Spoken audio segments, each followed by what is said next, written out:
मेरे साथ इस वक्त जो बकरा ये मुझे दिखा रहे हैं व्यापारी साहब, ये कह रहे हैं कि उन्होंने इसे देसी घी खिलाया है, इसे बादाम और अच्छी खासी चीज़ें खिलाई हैं, इसी वजह से इस बकरे का रेट वो 1.5 लाख का बता रहे हैं। तो मैंने इनसे दोबारा यही पूछूंगा कि आखिर इन्होंने ये इतनी चीज़ें जो बता रहे हैं कि इन्होंने खिलाई हैं, गाहक को कैसे मुतमईन करेंगे कि वाकई गाहक समझे कि यार वाकई इसने खाया।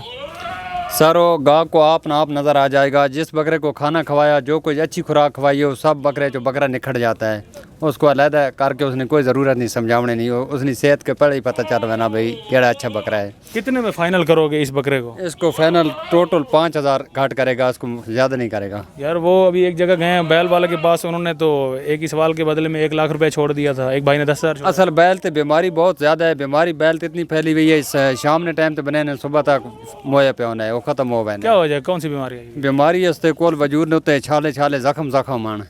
एक सिंध में एक बीमारी है, ये लंबी स्किन के नाम से, वो सिंध वाली बीमारी है, सिंध वाली बीमारी है, बहुत ज़्यादा बीमारी है। लोगों का रुझान बकरों की तरफ ज़्यादा है। बकरे तो फिलहाल ज़्यादा नहीं, लोग को उतनी समझ नहीं है। सबसे कम रेट में जो आपके पास बकरा खड़ा होता है, अगर कोई ग्राहक है वो सब तो कम मुनासिब रेट देख के आना चाहिए यहाँ पे।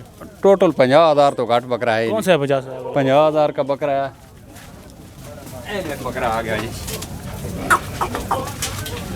इस तो जी ये जो बकरा आप लेके आ रहे हैं ये 50,000 का बकरा है। यानी आजकल के दौर में, महंगाई के दौर में, अगर कोई बंदा ज़्यादा अफोर्ड ना कर सके फिर भी उसे 50,000 तो भरना पड़ेगा। और जहाँ तक मुझे याद पड़ता है ये पिछली ईद पर कितना रेट होगा, अगर आप समझें कि महंगाई ना हो, कितने का जाता है ये? सारो पिछली ईद इसने नाल ने सब बकरे तकरीबन 40-45 के दे के गए, तो इस बारी 50-55 का होगा। यानी टोटल महंगाई की वजह से 10,000 बढ़ा है। जी हाँ, 10,000 रुपये। महंगाई से आप लोग भी मुतासर हुए होंगे गालिबन? जी हाँ, इसी वजह से लोगों के अब जेबों से पैसे निकलवा रहे हो। जेड़े कुतरे पुत्र हाण आ गए वजीर आजम असल ने इतना जलील करके रख देता, हाण असा को हर बंदा आखना है क्योंकि भाई महंगाई है, बाकी महंगाई ना कर को फिक्र ही नहीं है, बकरे वाली महंगाई ने ज़्यादा फिक्र है। नहीं महंगाई, आप लोग भी अभी महंगाई करोगे, जो ग्राहक आएगा बेचारा वो भी तो महंगाई का रोना रोएगा। कैसे होगा सौदा? सौदा तो होगा, उन तो तनख्वाह की नैन उन्हें तो तनख्वाह उन्होंने वास्ते तो कोई परेशानी, फौज वास्ते कोई परेशानी नहीं, परेशानी है गरीब इमाम वास्ते। अभी तो बैठे बैठे लाख का बकरा जब 1.5 लाख में बेचोगे तो एक ही दिन में 50,000 का मुनाफा कमा लोगे। सारो पर ऐसी खाल जोखर गिन रहा 1800-1700 रुपये, इस बारी 31-3200 रुपये हो गए, समझे? तो इस वास्ते खुराक ज़्यादा बढ़ गई है। लगता है जितने भी इस वक्त बकरे खड़े हैं बिक जाएंगे? बिक जाएंगे, उम्मीद है जी, इंशाल्लाह। चलो जी, उम्मीद पे दुनिया कायम है। इनके मुताबिक ये इस वक्त जितने भी मक्खी चीने बकरे खड़े हैं बिक जाएंगे।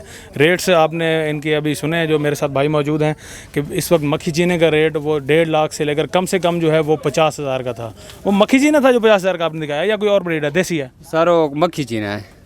अच्छा, मक्खी चीना, यानी कम से कम 50,000, ज़्यादा से ज़्यादा 1.5 लाख तक की मांग है। 1.5 लाख तक है, 1.5 लाख रुपए तक है। मौजूदा हुकूमत के बारे में अगर कुछ कहना चाहो तो? मौजूदा अगे के आया डागो जेड़ा आया वहां, उस बाद उस तो भी चढ़ के आ गए, समझ आइए? जेड़ा ही आना होगा अपने पेट ते हाथ मरे ने, ते जेड़ा ही आसी जालिम ही आसी, इस तो बाद चंगा कोई नहीं आवणगा। कौन है मुल्क की बेहतरी के लिए? इमरान खान बेहतर था? मैं तो आखना जेड़ा ही वो ही बूझी हो सी, अपने पेट ते हाथ मरे सी, बूझी डागा सी, आखना जेड़ा जिसा कुत्ता से देना कुत्ता, सारे डागी है। कौन करेगा मुल्क को बेहतर? असली समझे गरीब वास्ते कोई भी नहीं बेहतर करने का, गरीब अवाम वास्ते जेड़े करे सी, फौज वास्ते करे सी, तनख्वाह वाला ने करे सी, गरीब अवाम वास्ते कोई भी नहीं करना का।